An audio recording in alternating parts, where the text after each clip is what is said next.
All right. Yeah, 1 second, everybody. Me and Justin Lee Howard's about to go live real quick. We're going live on another platform as well. All right, so hey, all right, so welcome back to my YouTube channel, Uplift past Crossroads, or you're probably watching the play. No, you're watching live on Justin's YouTube channel as well, Chaplain's Vlog. So welcome to our number 100 video. Number 100. This is number 100. Like, we made it. right. Started at the bottom, now we're here. Right. And that's what's crazy. Just like, guys, if you're interested, you want to see all 100 of me and Justin's videos. We have done 100 videos together on social media, on our YouTube platforms, right? And so if you go to my YouTube channel, Uplift past Crossroads, right? I have so many playlists, and it's just for you. Like, I'm trying to get you where you want to go so you can learn what you want to learn and grow how you want to grow, learn the Bible. So me and Justin have done videos together on the book of Proverbs. Not every single verse in the book of Proverbs. We've done videos together on Revelations, you know, the book of Revelations, not all of it yet, but we have done all of Revelations 21 and all of Revelations 22. So those are some playlists on my YouTube channel over past Crossroads. But then if you scroll down, you'll see a section called Our Podcast, and you'll see Justin's playlist right here.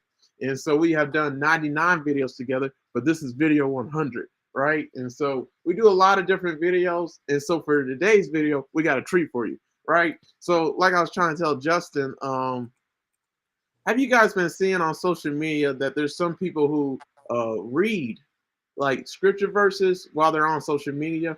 Like they just read the scripture, like a scripture verse is showing, the Bible showing, and they just read the verse out loud with some like Christian melody playing, some Christian holy music playing. Have you seen that at all? Yeah, I've seen a couple of those.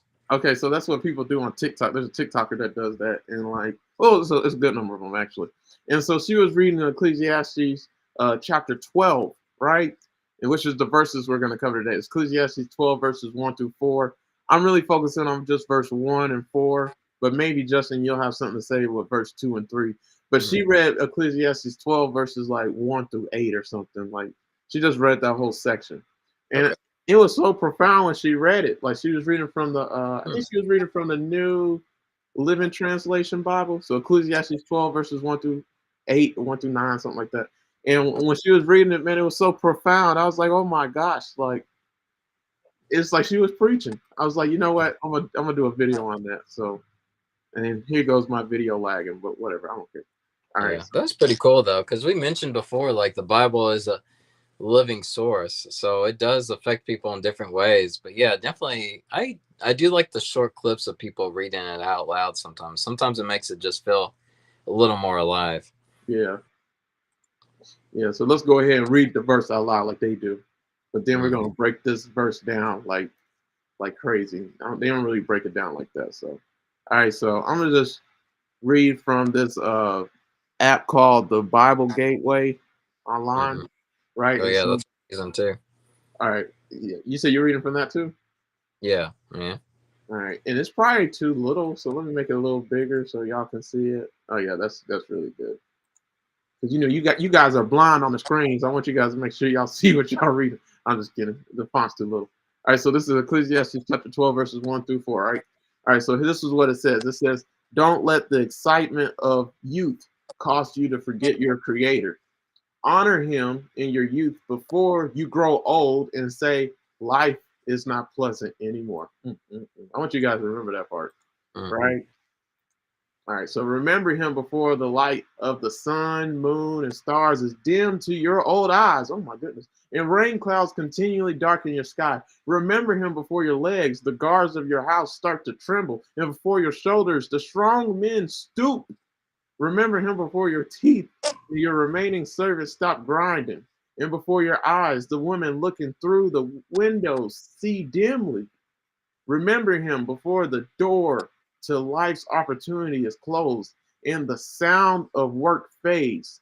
Now you rise at the first chirping of the birds, but then all their sounds will grow faint. Yeah, that verse is powerful, man. That whole passage.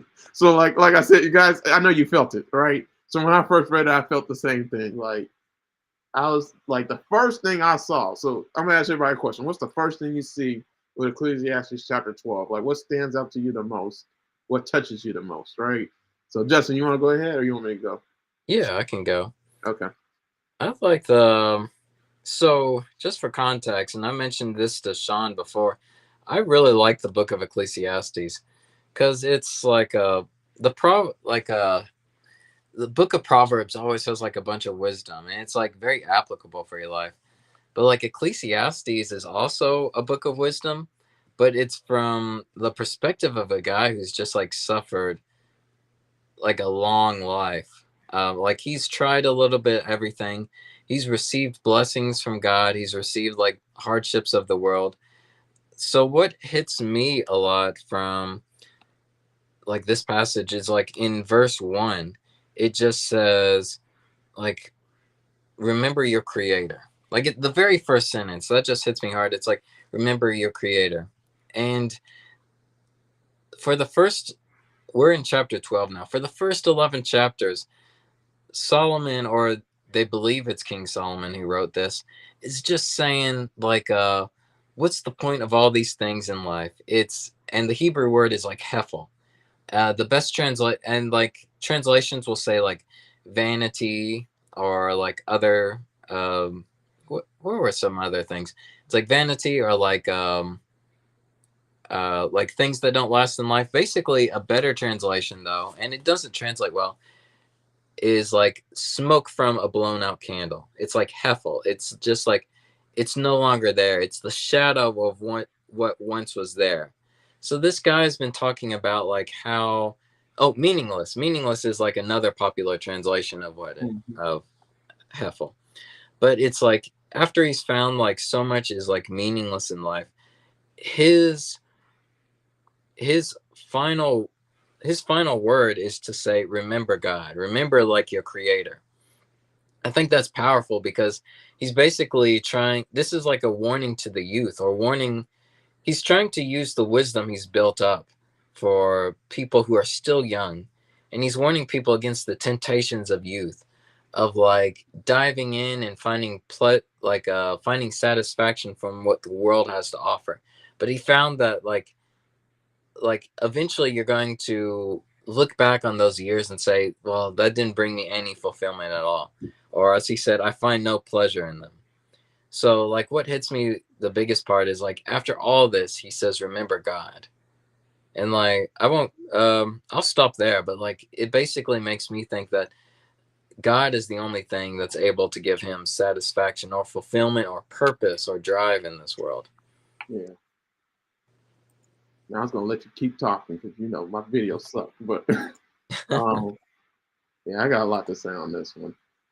Yeah, let me pull up the verse again so I stay on track. Mm-hmm. So hopefully you guys can see it. I don't want to make it any bigger because I don't want my screen to lag any more than what it is. My video to lag any more than what it's doing. But Ecclesiastes 12 verse 1 says, "Don't let the excitement of youth." I'm gonna stop there. The excitement of youth, man. See, all of us are distracted by our youth because we think we're gonna live forever. And you guys remember, so like me and Justin are in our 30s now, and Mm-hmm. so but when we were in our 20s and in high school, man, we just thought we knew everything. We thought we had life figured out. We thought like, and, I mean, we were humble too, but we knew we didn't have life figured out, and we thought like, our parents they don't know what life is like we know what life is. Like we thought they were behind the 8 ball or something, and we had the cheat code of life, right? And so the excitement of youth, man, like it's really hard as a youth. Like youth is just filled with a time of like pride because you feel like you're indestructible in so many ways. Like you feel Yeah. like um you have, like I said, you have all the answers of life. You feel like you're 10 feet tall and bulletproof. Like you Mm-hmm. feel like you're healthy, so you can like do things. You don't need to go to the doctor and stuff like that. Honestly, I haven't been to a doctor in a while. So like, yeah, so you see what I'm Yeah. saying? I'm holding off on it. I just don't want. I know I'm getting old, so I don't want him to tell me how old my body is getting. Right. Yeah. So like with youth, like man, the excitement of youth. Like what else is exciting about youth, man? The pleasures. Like Mm. honestly, like everybody's, I have to think about this a lot, Justin. Like I did, I don't think about it anymore, but like in my 20s, a lot, like especially when I was a virgin. But like when you're young, your body's at its best, at least it should be, right? So Mm, that means like if you're sexually active, that's the time to be sexually active because like you're more confident with your body and the way you look.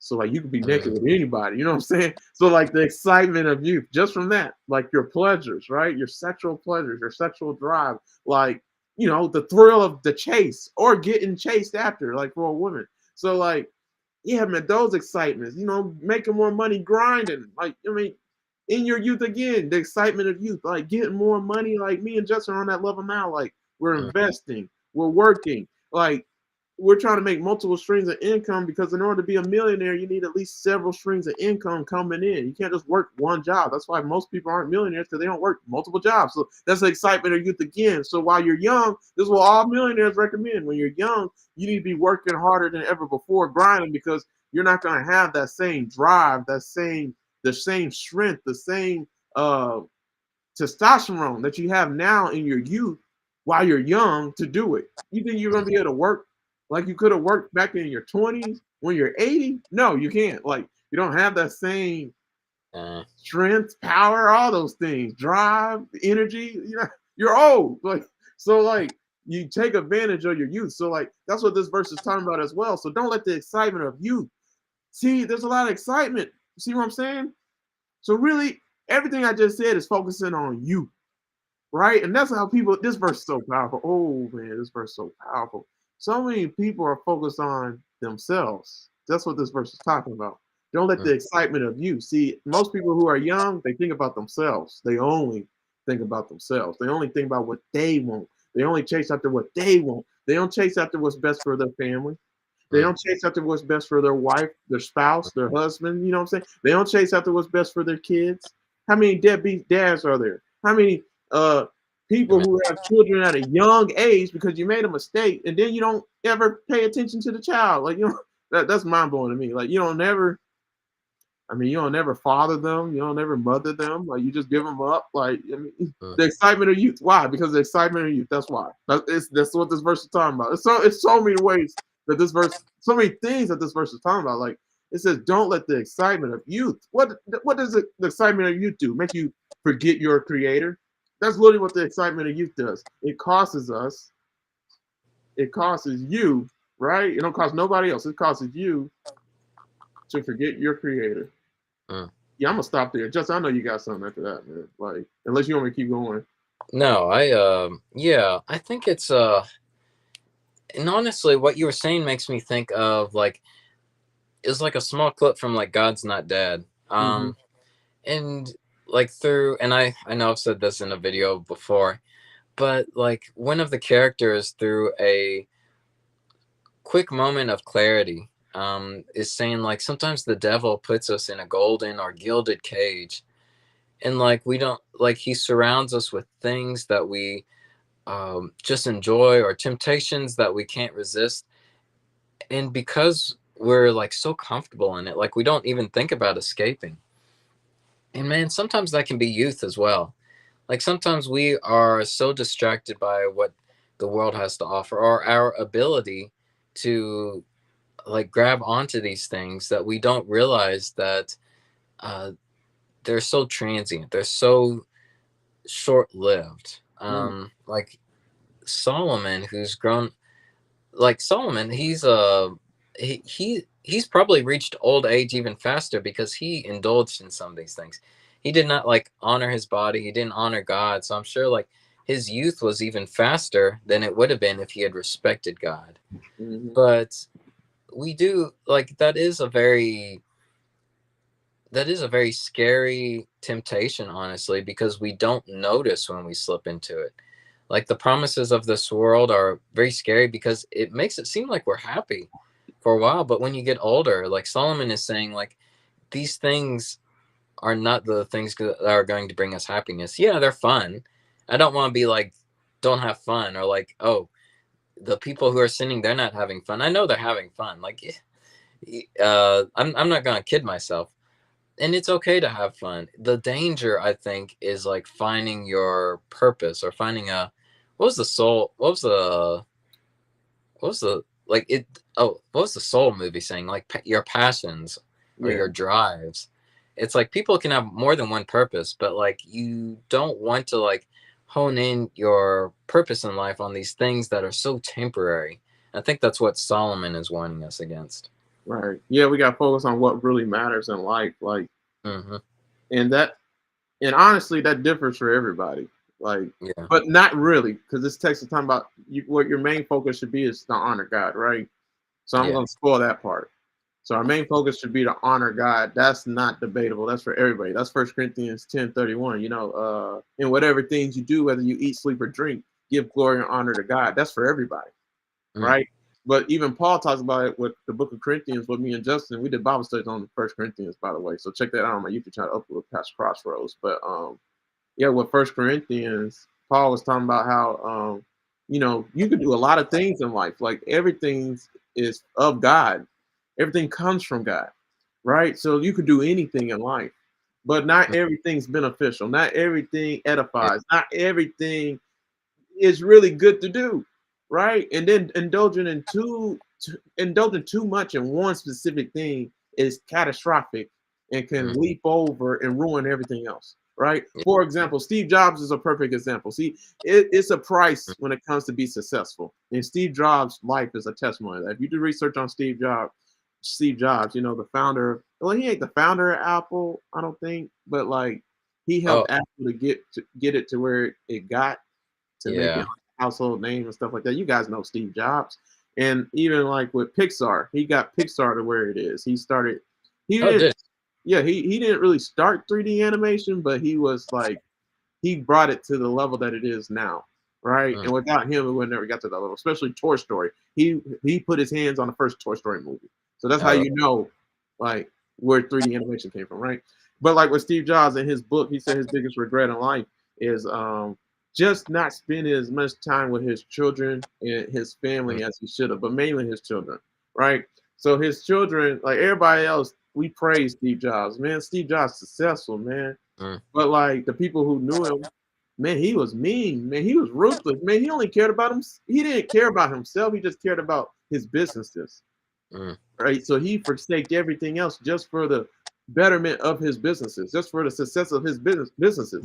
Nothing's wrong with focusing on your business, but is your business more important than your family, than your children, than your wife, right? And I think he went through the divorces and stuff like that. I don't know. I don't feel like looking it up. You got to look it up. Yeah. I actually don't know too much about it. Oh, okay. Yeah, and he got to the point too where he pretty much like sacrificed his life, like literally. He Yeah. passed away because he wouldn't take the time to take care of himself as well. Right. And that's the whole point. This is what this verse is talking about. Like, don't let the excitement of youth, man. There's a lot of things to be excited about in this life. There's a lot of things to be, pouring into in this life. But just like Paul said in the book of 1 Corinthians, everything is great, everything's groovy, Mm. everything's good to do, but is it the best thing to do? Is it what you should be doing right now? And that goes with me and Justin right now. Like I know it's the same thing for Justin as it is for me. Like, but I've been thinking about that a lot lately, Justin. Just how right now I'm grinding, so I'm trying to get Mm. my ordination to be a preacher in an African Methodist Episcopal Church. Then eventually I want to be a mega pastor, right, and be preaching in both churches. So trying to be Yeah. a preacher, right. Then I'm trying to get my seminary degree, and so I'm trying to get my master's of doctoral, right. I mean, master's of divinity. Then I'm going to go ahead and get my doctoral, so I can have degrees, so I can be able to preach anywhere, and any church will want me, right. So Mm. just from that standpoint alone, I'm grinding, right? And I'm grinding so much that honestly, like when I lived at home with my parents, I just moved out from my parents' house, and I married my wife now, my fiance, my wife. And so, but before, Became, yeah. yeah, like a month ago, right? Like, um, yeah, not even a month ago, guys. Like I was at my parents' house and like they'll tell me to do stuff, but they know not to like ask me certain things at a certain time because they know like I'm live on YouTube, right? I'm live on social media, like these are my ministries. So don't interrupt me when I'm going live, like just to get the groceries or something. Like, like they like my mom, she used to always do that. Like my dad too. And they got to the point to where they're like they scared to ask, so they don't ask because they know like I'm doing something at this point. Like I'm a grown man. Like don't treat me like a child. Like, But it's not too much, to help my mom when she needs help, or like, my siblings even like I step on their toes a little bit when they ask me for help or something like, oh, like, I grump and complain when I could just help them, right? But again, that's the text. Don't let the excitement of youth cause you to forget your creator, right? Mm.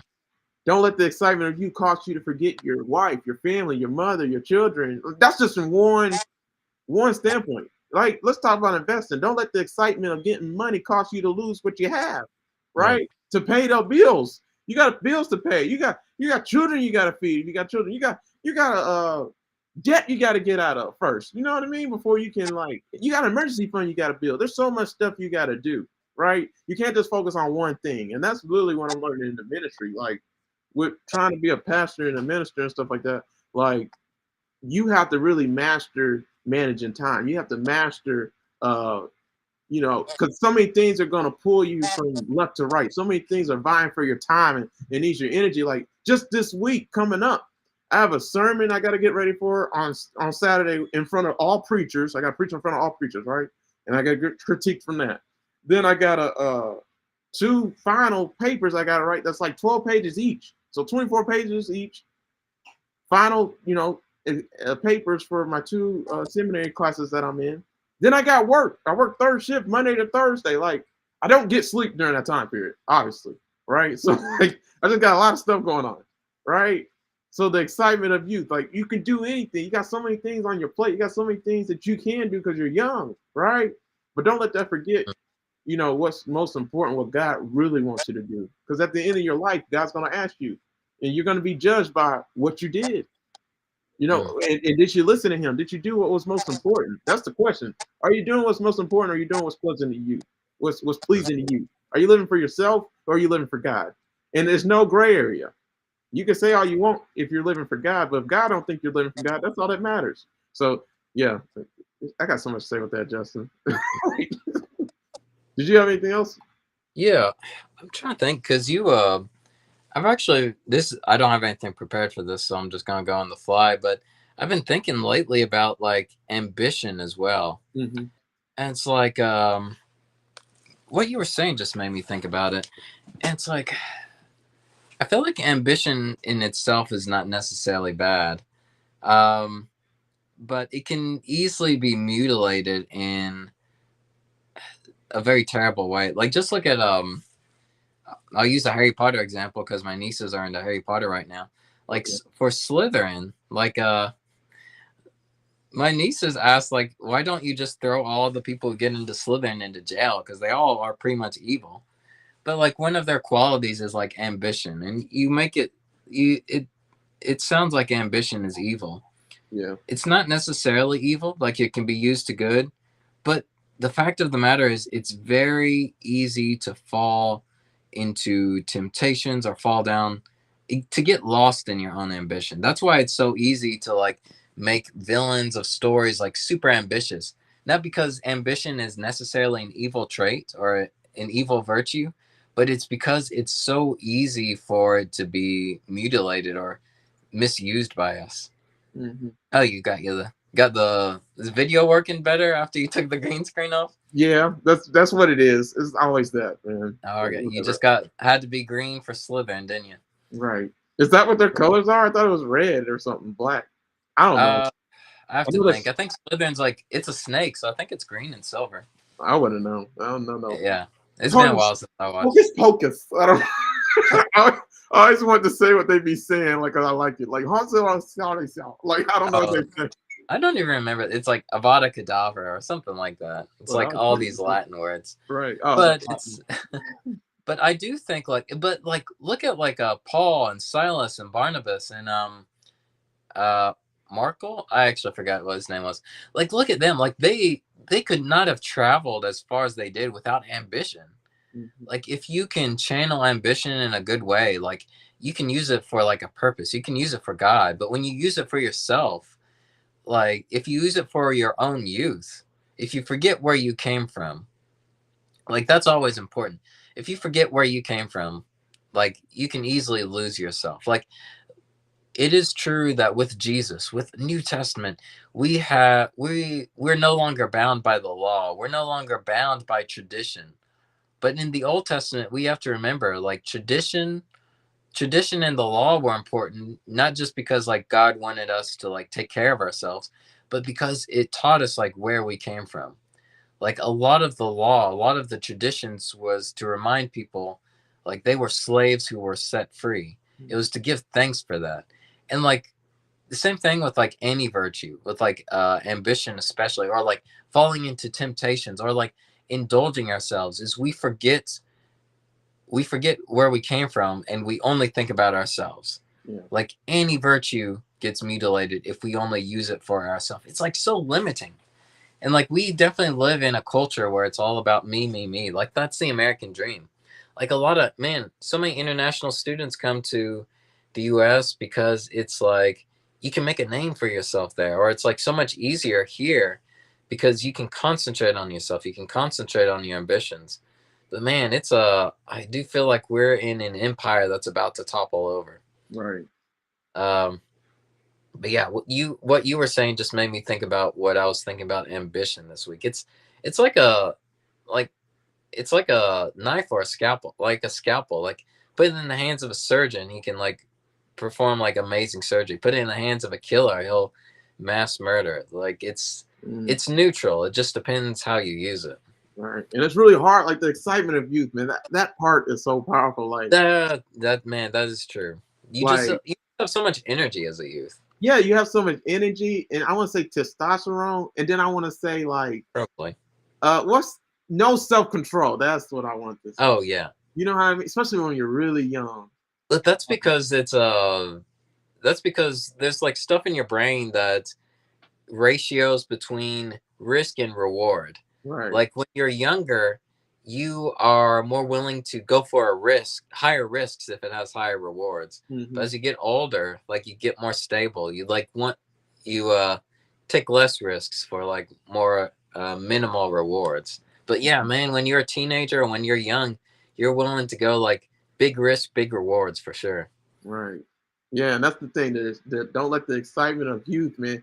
Don't let the excitement of youth cost you to put yourself in a hole. Don't let the excitement of youth cost you to ruin good Mm, things that God has done and is doing and will do in your life. Because He can't do new things if you're not, He's not going to do anything new, and He's not going to take you to the next level. He's not going to, do make you ruler of much and enlarge your territory, all those things, if you're not faithful with what he's already done and mm, what he's doing right now. You know what I'm saying? So you have to really, yeah, don't let the excitement of youth cause you forget, you know, where God has planted you, what God is doing in your life. Like you have to really pay attention to that.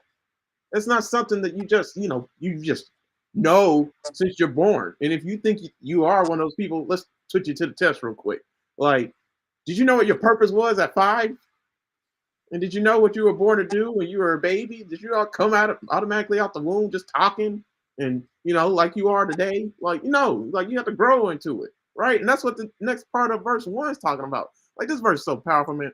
So we're in Ecclesiastes 12, verse 1 through 4, right? This we're focusing on verse 1 right now. So it says, "Don't let the excitement of youth cause you to forget your creator. Honor him in your youth before you grow old and say, this is what you'll say if you just live life for the thrill, right? Just live life to please yourself. Just live life I'm going to get what's mine and I don't care who's affected, right? mm. This is what happens to you.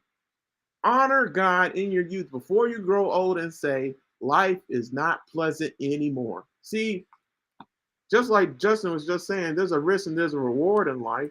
Mhm, There's pros and cons in life. And mhm, also, let's put another layer on it. In life, you're going to have regrets. You're always going to have regrets. You can't get away from regrets. Me and Justin have done videos on that. And you're either going to have good regrets or bad regrets in life. This is an awful regret to have. So you got to count the cost. That's what Jesus said in the Bible. Jesus said, count the cost. Really calculate what every single decision is going to put you at in the future, right? So when you make any choice, life is filled with choices. It's filled with decisions. And you're a product of all where you are today is based on all the decisions and choices that led up to this point, this moment. And so where you will be in the future will be determined by the next choices and decisions you make today and tomorrow, right? And still yesterday. Because some decisions can ruin your life forever.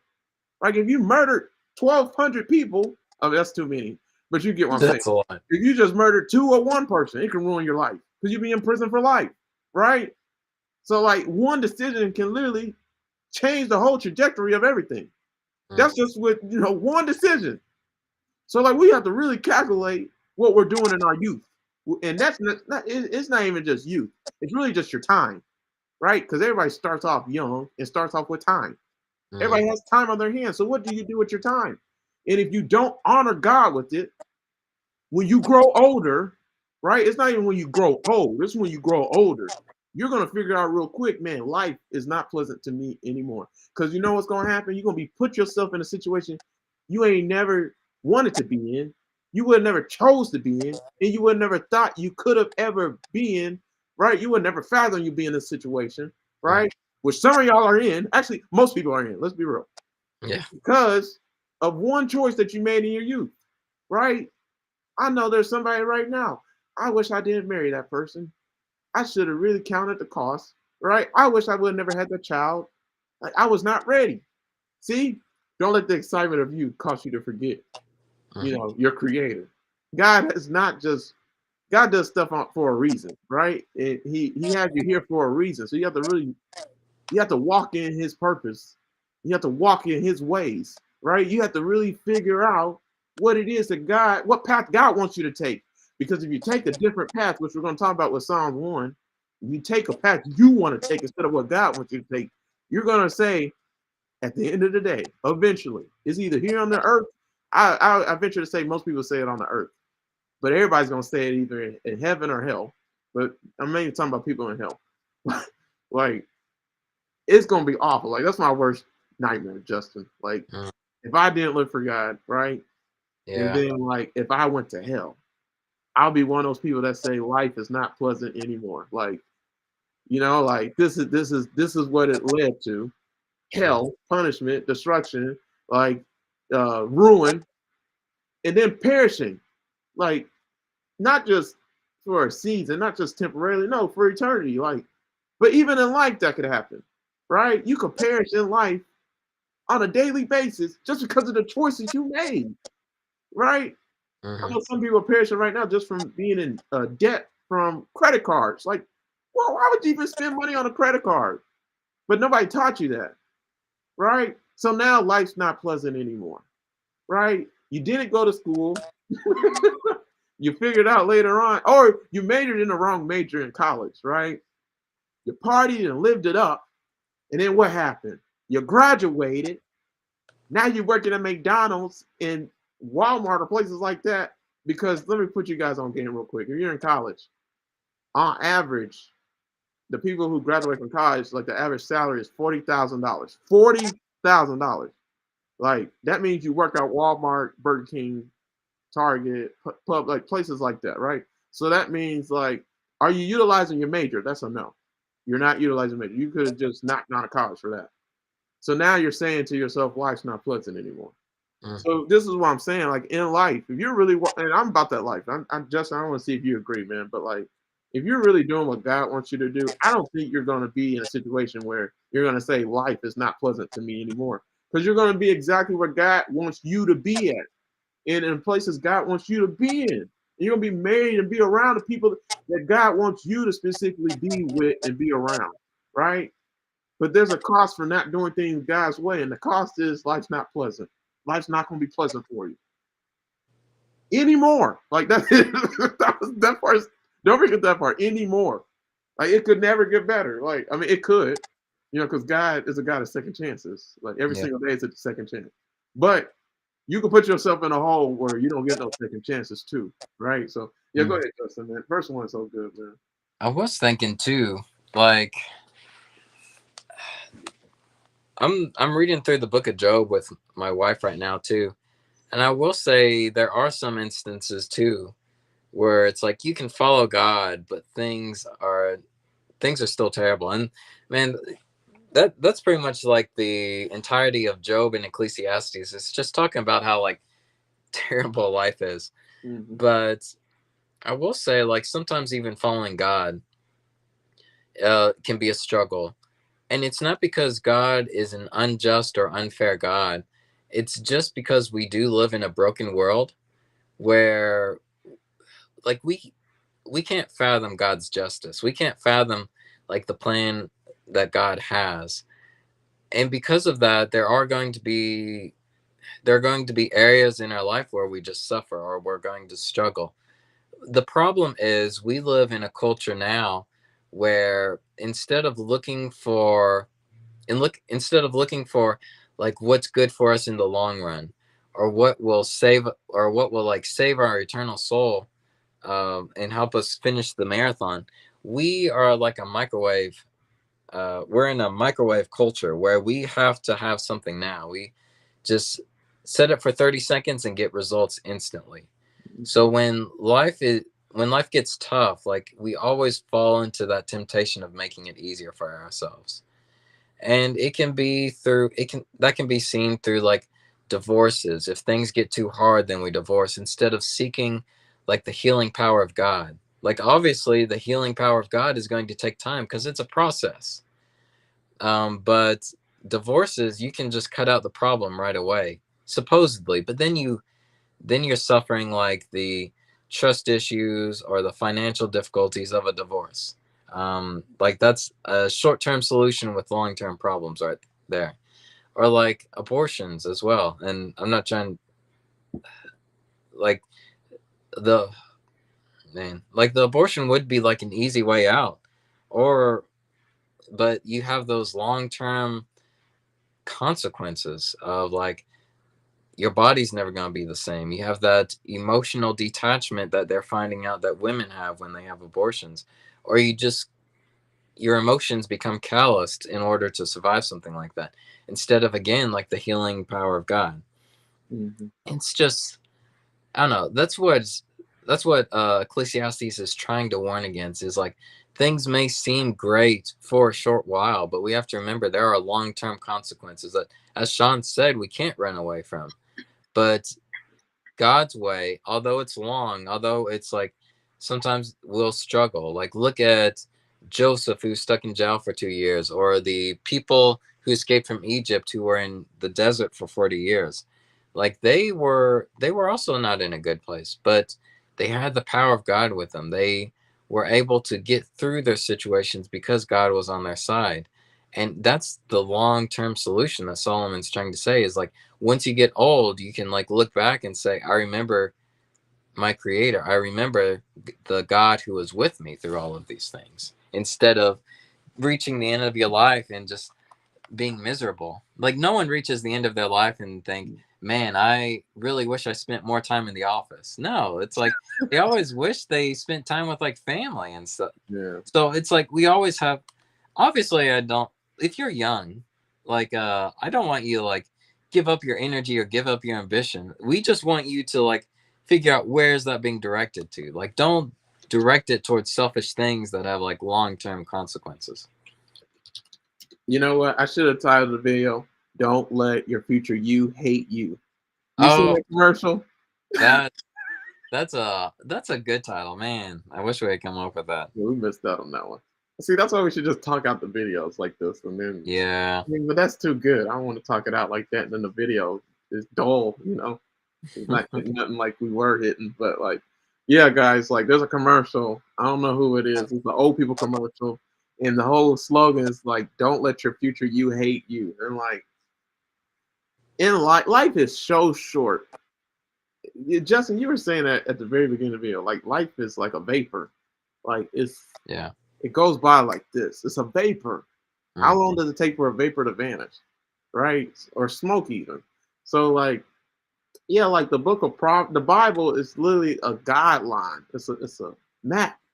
It's a roadmap to like true satisfaction, to true happiness, to true contentment, to true life, and life more abundantly. Like this is what Jesus and God promises us. So like they're just trying to make sure that we don't waste any moment in life. And so like Solomon, he was the wisest man to ever live. Like Justin gave like a little setting at the very beginning of the video. And so like, yeah, Justin, we should talk about the book of Ecclesiastes just real quick. Like, what is the book of Ecclesiastes? So like Solomon wrote, just like he said, Solomon wrote the book of Ecclesiastes, and maybe some other translators wrote it too and stuff like that. But with Solomon, he's the wisest man that ever lived. That's what the Bible says about him. And then also, you know, okay, I'll just say that. So he's the wisest man to ever live. So the knowledge that he has, the wisdom that he has, and he writes down is to help us, right, in life, so that we don't live with the same regrets. Because even though he was wise, he still had regrets in life. Even though he was wise, that didn't stop him from making decisions and messing things up, right? Even he had probably more regrets than we ever had, because he said in the book of Ecclesiastes, Yeah. like, I done everything, I tried it all, and it's all vanity. And like Justin said, he said everything's meaningless. After everything he wrote in the book of Ecclesiastes, he said everything's meaningless. Like the only thing that really matters is making sure you please God, because in the long run, pleasing God is going to please your family, it's going to please your children, it's going to please yourself, it's going to please everybody. And you'll still have regrets. You'll still say, you know, I should have did that, I shouldn't have done that. But at the end of the day, God gets the glory. So that's the story, right? Like, and not just that, like you will be proud of it because you would have been walking on the path and taking the and making the decisions that God has wanted you to make. So the book of Proverbs, for example, me and Justin have done a lot of videos on different Proverbs verses and stuff. And so a proverb is a general statement that's true regarding the way life works, regarding the way things happen in the world. So the book of Proverbs, so every single verse in the book of Proverbs is an observation made so that we can draw lessons and observations from those observations, right? So like that's what the book of Ecclesiastes is as well. It's written by the wisest man to ever live. And so with this one, like we just read verse 1, and Justin, did you have anything for verse 2 and 3? Because I kind of just want to go to verse 4. But if you had something you want to say with those, you can go ahead. And then, yeah, what is the book of Ecclesiastes and stuff, by the way? Like, if you want to go there, like, Yeah, I mean, you were saying like what the book of Ecclesiastes is. yeah, like to you, and like, especially like with the in light of these verses that we're on and stuff, you know. For me, it's not a sugar-coated description of who God is. It's like someone who's very real, someone who has experienced all things in life, and he's just trying to figure out like who is God? Is he a just God? Is he a fair God? And how does he apply to my life? Like for me, it's like it's not a like Sunday school answer to like who God is, but it's like I don't know. It sounds like it's from someone who's experienced life, and I really appreciate that. You have anything for verse 2 and 3 you want to talk about, or you want to skip to verse 4? Um, Let me see. Sorry, I did skip the. I'll read it real fast. I did skip to 4 earlier. Oh, okay. We can go We to can 4. skip to 4 if you're good. Yeah, we'll do another video on 2 and 3. I mean, I'll read it, and then if we have anything on it, we'll I say. mean, they're cool. Yeah, they're cool verses. I like the poetic nature of them. Yeah, but like me and Justin intended just to focus on verse 1 and 4. That's what sticks out to us the most. All right, so with Ecclesiastes chapter 12, verses 1 through 4, I'm gonna read it over again. So don't let the excitement of youth cause you to forget your creator. Honor him in your youth before you grow old and say life is not pleasant anymore. Verse 2, remember him before the light of the sun, moon, stars is dim to your old eyes, and rain clouds continually darken your sky. Oh, that is so sad, man. All right. I'm gonna put you guys on game real quick. All right. I wasn't gonna do verse 2, but let's go ahead. We're right here. Yeah. Justin, this is another video, by the way. All right. Like I'm giving you my hand. So one of my favorite scripture verses I've ever read is this one. So I just told you what a proverb is, right? Proverbs is a general statement made about regarding the way life works. It's an observation made so that we can draw from those observations lessons to apply to our life so that we take the right path in life. So one of my favorite scripture verses of all time. I remember reading this from the Contemporary English Version Bible, but I'm reading from the New International Standard Version. It's Proverbs chapter 4, verses 18 through 19, right? So this is what Proverbs 4, 18 through 19 says. And it ties in with what we're going to do with First John as well, like walking in the light, right? So Proverbs 4, verse 18 says, the path of the righteous is like the morning sun, shining ever brighter till the full light of day. Verse 19, but the way of the wicked is like the darkest gloom. It's like deep darkness. They do not know what causes them to stumble. You guys hear that? That goes with the verse we just read. All right, I'm gonna read this one again. So it says, remember God before the light of the sun, moon, and stars is dim to your old sky. Right? So Jesus said in John 9:4, I did this with my trial sermon. So a trial sermon is your first sermon you ever preach as a pastor. If you go to my YouTube channel, I have a playlist titled My Sermon. So for my trial sermon, my message was don't waste your dash. And I was talking about the dash in between, your birthday and the day you die. Your dash is your life, right? So don't waste your dash. And Jesus said in John 9:4, he says, as long as it is day, we must do the work of him who sent me. Night is coming when no one can work, right? So there's coming a time, Jesus, the whole point with saying that is, darkness is coming. A time is coming where you're not able to work. A time is coming where the people around you are going to die. A time is coming when you're going to die. You're not going to be around your people anymore, right? And you're not going to be able to love them and give them lessons and serve them in the way that you should have served them when you were here and the light was shining and the sun was shining and the stars were shining and your life was going on, right? Life is happening right now before your eyes. So what are you doing when life is in your face happening right now? Are you wasting it on yourself, on your pleasures, on what you want to do? So as long as it is day, Jesus said, we must do the work of him who sent me, him who sent us. Who sent us? God sent us. God gave you this life. So are you living and doing what he wants you to do? Because if you are, you're not going, when darkness comes, you'll be ready, because there's coming a time where no man can work. Jesus is the, that's a debatable thing to say, but what Jesus did on earth and how he died on the cross for us, like that's over with. He can't die on the cross again. I mean, he could, but he doesn't need to. So he only had for that season 33 years on earth, right? That's what he had, right? Same thing goes for us. How long are you going to be here? How much more life do you have to live before your death day? When is your death day? Are you ready for it? Because remember God before the light of the sun, the moon, and the stars is dim to your old eyes. See, as you get older, your eyes get dimmer. As you get older, you lose more sight. Like you're not going to have the same functions no more as you had when you were a youth. So remember God before you get closer and closer before the light and the curtains close. That's what it's saying. Remember God before the curtain closes. Remember God before the end of the script, of which is your life, right? And it says, and rain clouds continually darkening your sky.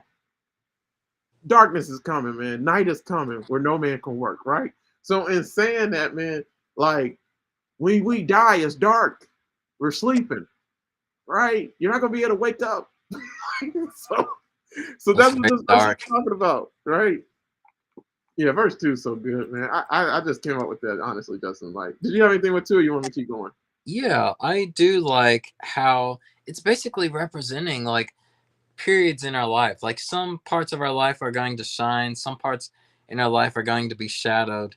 And it makes me think of like one of my favorite verses in Ecclesiastes 3. And it's basically saying there's a time for everything, like a season for every activity under the heavens. And it says like a time to be born, a time to die, a time to kill, a time to heal, like a time to weep, a time to laugh. Like I'm just paraphrasing now. Yeah. But it's like the verse 2 is basically saying like you're going to have like different times, different days in your life. Some of them are going to be sunny, some of them are going to be overcast.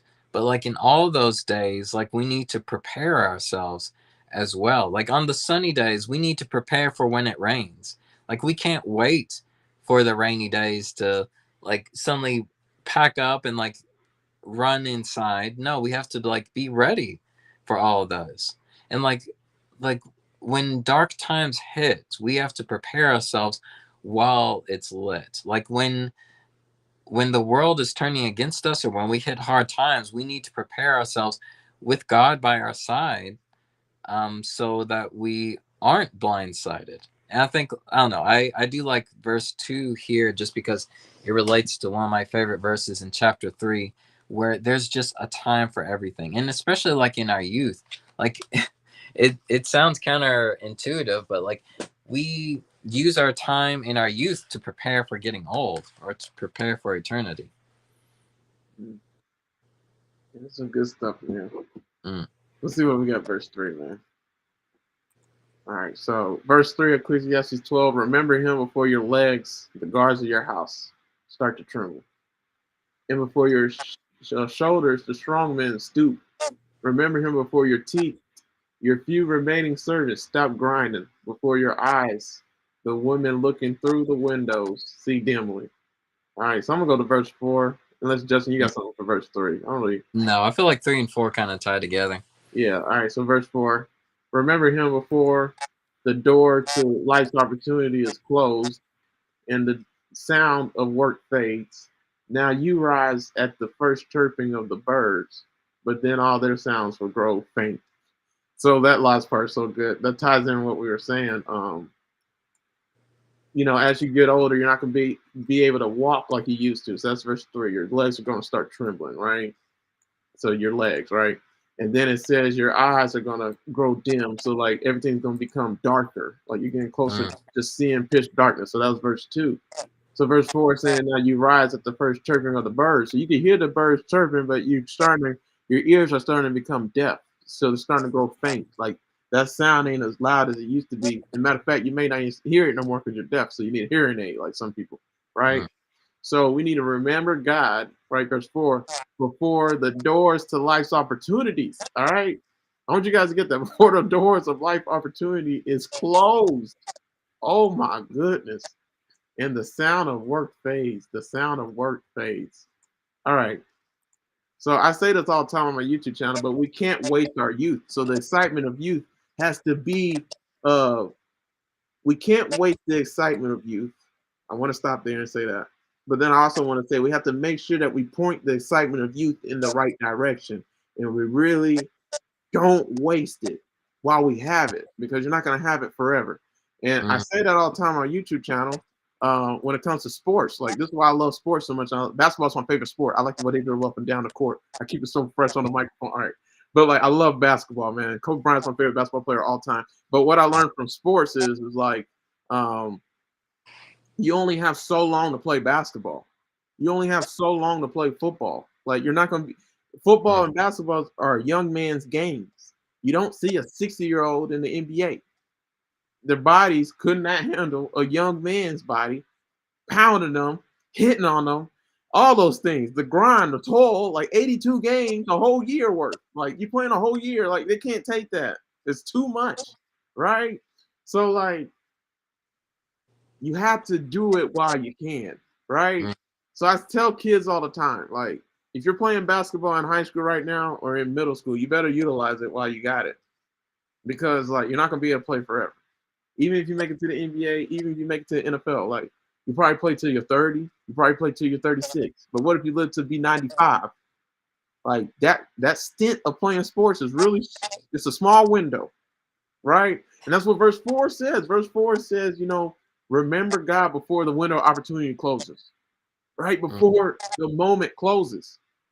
So you only have so long to be young. You only have so long to be a CEO. You only have so long to be a software developer. You only have so long to work for money. Because how many old people do you know don't work for money at all because they can't?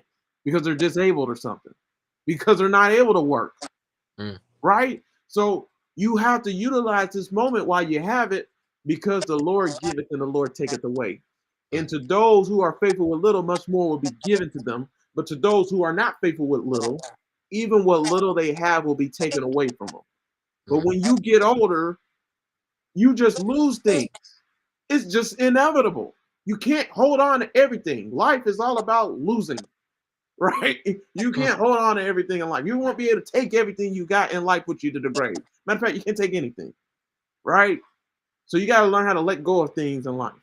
You have to master it. That's what we should try to video too, Justin. Letting go of things. Whatever I just said right there. Like the mastering of letting go, something like that. Oh right? yeah, that'd be good, and that'd be a good title too. Yeah, so you can't hold. You gotta learn how not to hold on to things. You gotta learn how to hold on to things loosely in this life, because not everything, actually, nothing in life was meant to be hold on to begin with.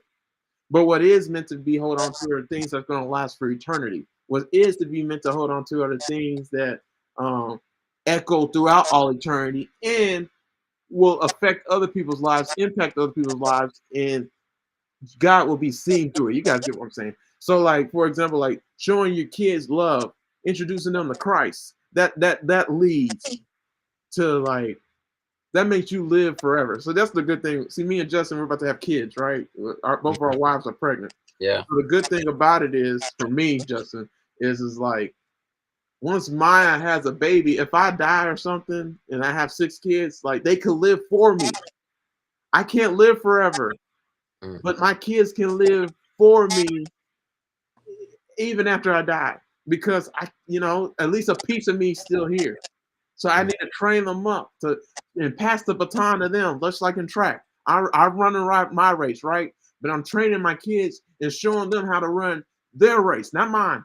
So that when I pass them the baton, when I pass on, they can run and not grow faint, not grow tired, can run with endurance, can run as best as they possibly can because I've given them all the tools that they need to have success in this life and to prosper, right?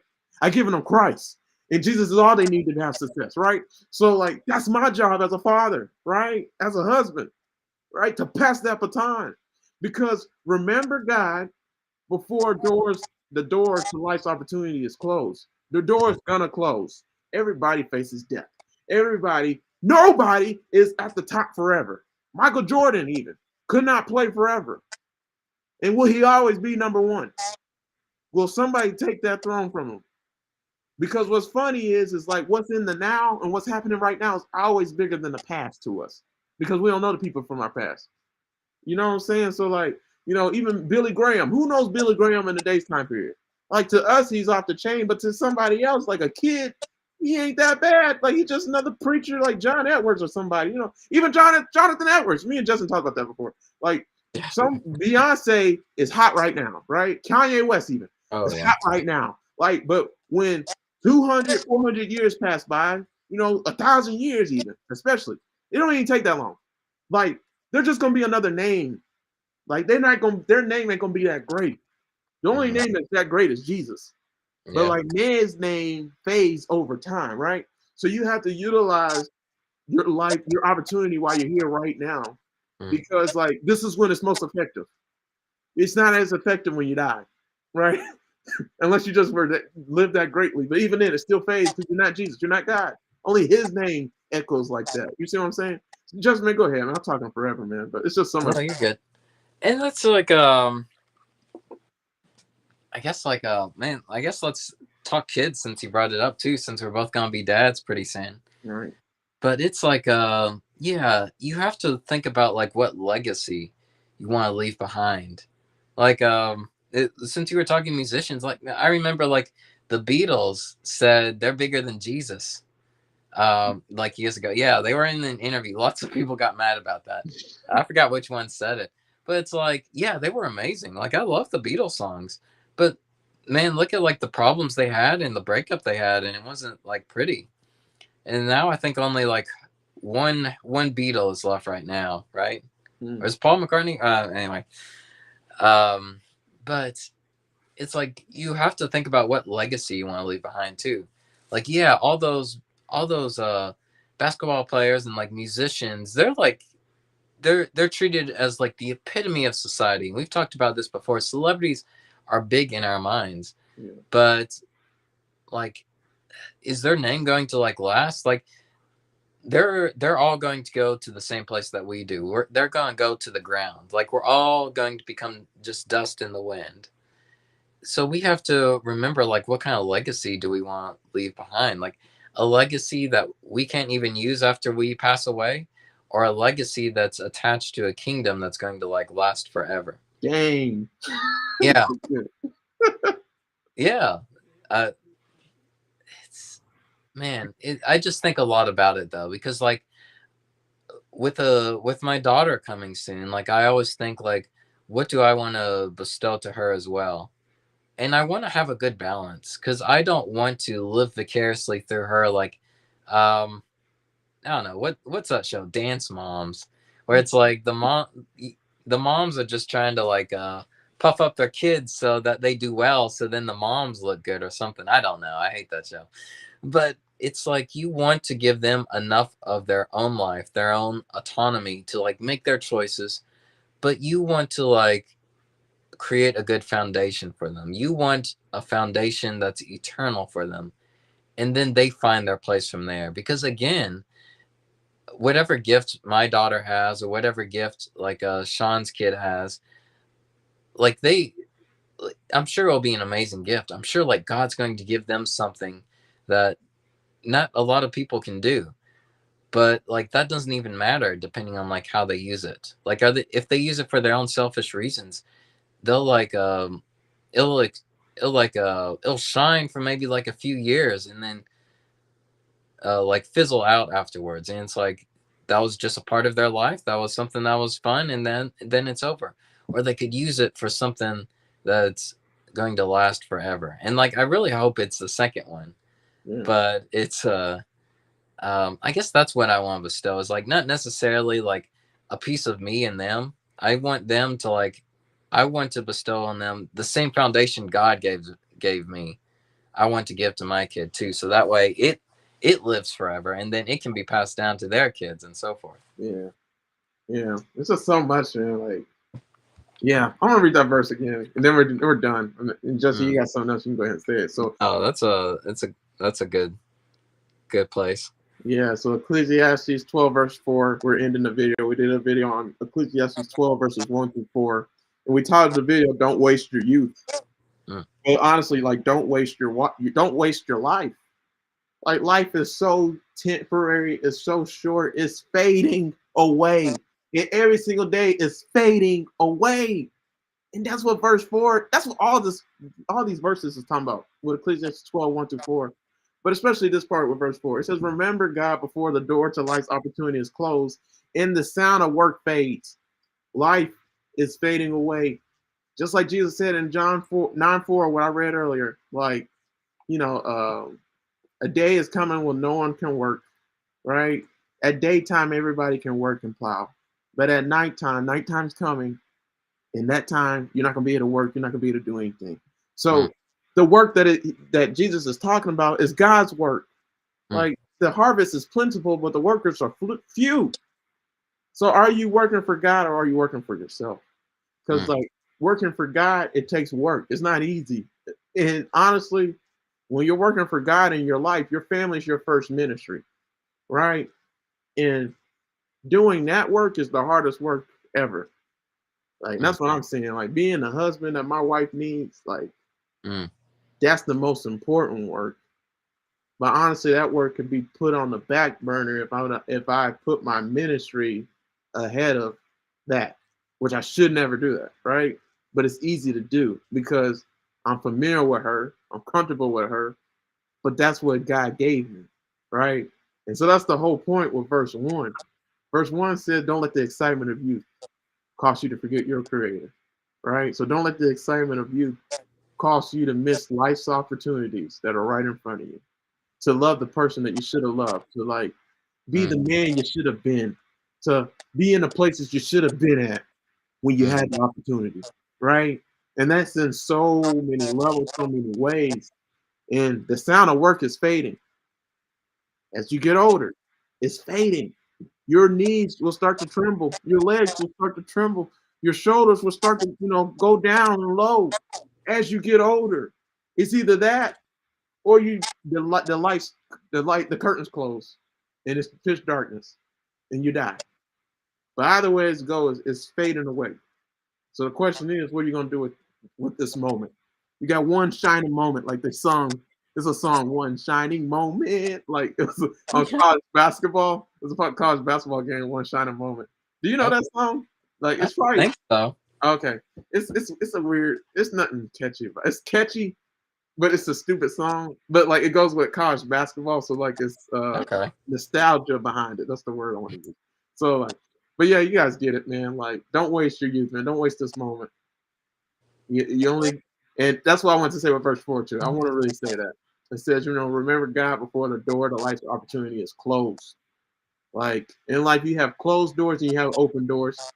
And then in life, you have opportunities. And one of my favorite quotes I had on my wall. See, now I got my own place. I'm about to have quotes and Bible verses everywhere. It's about to be lit. Oh, Yeah. that's So, sweet. right. Especially like for YouTube videos, all y'all will see is quotes and Bible verses behind me. All right. So like one of the quotes I had in my apartment when I lived in Charlotte, North Carolina for 2 years was this. It said, uh, don't waste opportunities, something like that.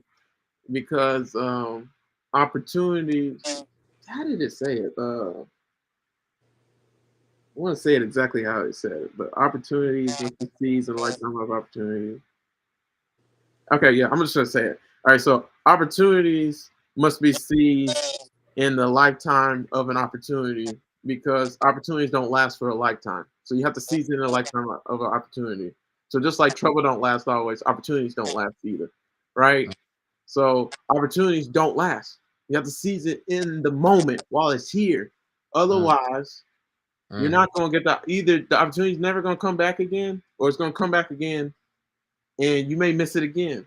But yeah. like, there's so many opportunities just from in your youth that you had, and you can't Mm, take advantage of them anymore. Like you could have dated that person. That person could have been your wife or husband, but you ruined it by not asking, by not trying. I think about that all the time. I mean, I'm with the perfect woman right now, but you get what I'm saying. Like, and then also like, even with basketball and football, like I had the opportunity to play, but I didn't utilize the opportunity when I had it in high school. That's why I tell young people all the time, like, there's an excitement going on in your youth, but don't let the excitement cause you to like miss out on the opportunities that are right in front of you because the door will close. And when it's closed, are you going to be satisfied with what you did with the opportunity? Because in life, mm, you're going to have a good regrets, you're going to have bad regrets. mm, And like, I mean, Justin, yeah, let's just throw them something at the end of this video, like a little nugget. So like, what's the opportunity that you utilized in your life, and the door closed, but you utilize it so much that you're okay that with that door being closed because you mm, did exactly what God wanted you to do. mm, And the doors closed, the curtains closed. You learned what you needed to learn through that moment because God did what He wanted to do, right? So now the doors closed because you utilized it. And for yeah. me, it's track. Like I didn't want to do track my senior year, and I got saved Saturday, September 4th, 2010, so my senior year. And God, He told me to run track again, and I didn't want to do anything worldly. I just wanted to spend time with Him, stay in the Word, and figure out my purpose in life. And I knew I was called to preach. I just wanted to get ready for it, right? And that's all I've been doing since I was 17. I'm 31 now. I'm still not a preacher, and so yeah, like with track, I ran track my senior year of high school again. I started my sophomore year of high school, and I ended my sophomore year of college, so my second year in college. And I wanted to stop my freshman year too of college because I hated it. It was like being a slave. I hate running. Running's my pet peeve. I hate it, right? And God told me to run track because I had to make the track my sanctuary, right? I had to make it. I had to depend on God so much because I hated it so much because God wanted to teach me in life just how much I had to depend on Him with my race in this life, right? I need to make life my sanctuary. No, I need to make life a sanctuary, a temple, an altar where I can worship Him constantly and depend on Him, just like I had to do with running track every single day, right? And so the window of opportunity, I had to run track again my sophomore year of high school. I'm in college reluctantly, like I did not want to do it, but literally it was way better than the first year because I learned the lesson that God wanted me to learn, Mm, which was it's like, stop complaining, stop whining. Like there's so many lessons I can name a gazillion, but like the second year was way better, right? And now, and I still remember my coach Cheese, like my coach in college. She said, Sean, first of all, my first year I didn't run on scholarship, and everybody was amazed because I always placed in meets in first place on the high jump, and then yeah, that's all you need to know. Second year, I always came in second place because I had a David on the track team that beat me every single track meet.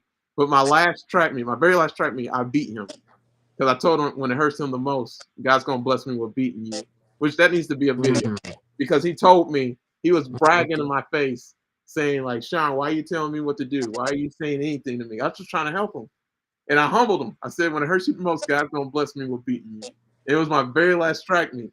And that's what Right. happened my second year of track. Like God was just, he wanted people to see certain things of like how a Christian is supposed to operate, how how a Christian walks and stuff like that, like with the track team. So it was just me being a face to it. And long story short, Coach Cheese wanted me to run track my third year of college, and she offered me a full ride, which was $14,000.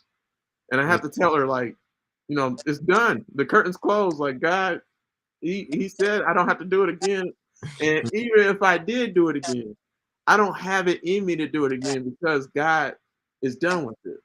Right. Mm. So I would be doing it on my own will at that point, and I don't have it in me. Like I can only do it if He strengthened and gave and equipped and told me to do it. He gave me the power to do it. So like I'm good with track. I will never run track again. I have no desire to run track again. So yeah, we should have started off with that, but No, that's a good one. I like because that's something my sister said too.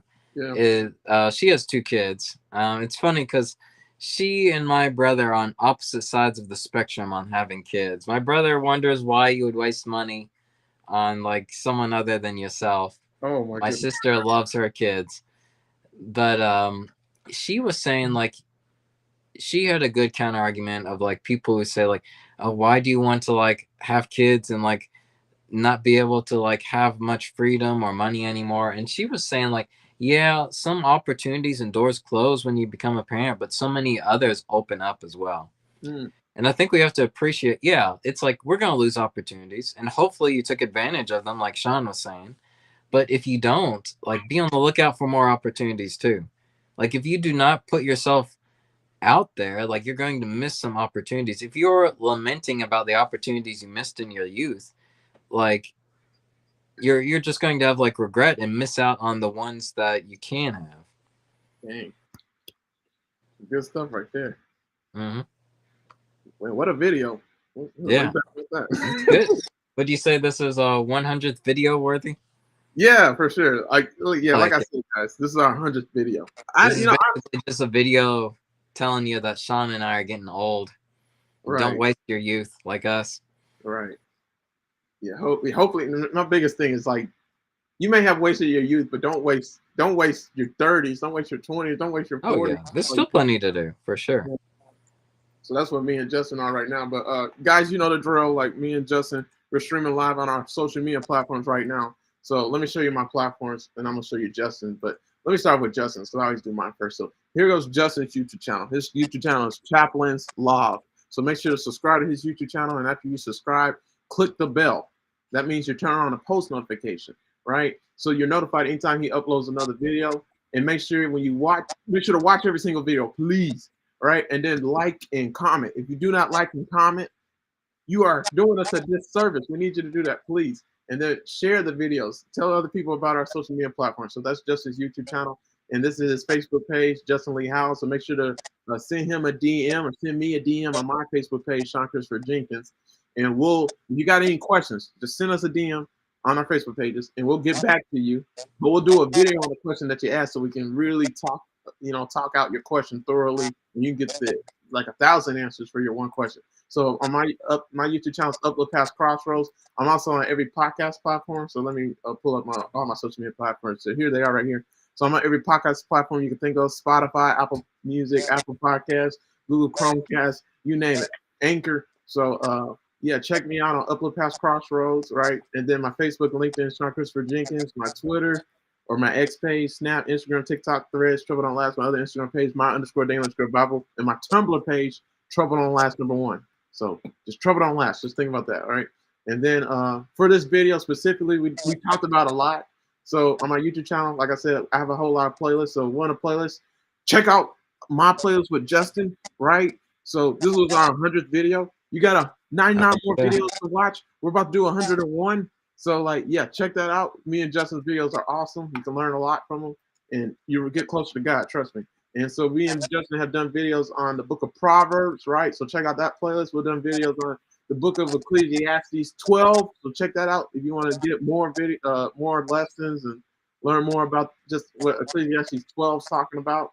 And then just the book of Ecclesiastes in general, I have a playlist on that as well. So you can listen to all the sermons, Bible studies, and messages me and Justin talked about with that. And then, like I said, if you go to this playlist, my sermons, you'll see that I talked about this a lot through my sermons that I preach, but mainly this one right here. You know, don't waste your dash. That was my trial sermon right there. So my first ever sermon I preached. And yeah, I was talking about the same thing that we talked about for today's video. So yeah, that's our 100th video, man. I hope you guys enjoyed it, man. All right, but you guys have a good one. I'm gonna teach you guys with another one. All right, peace. Yeah, stay blessed.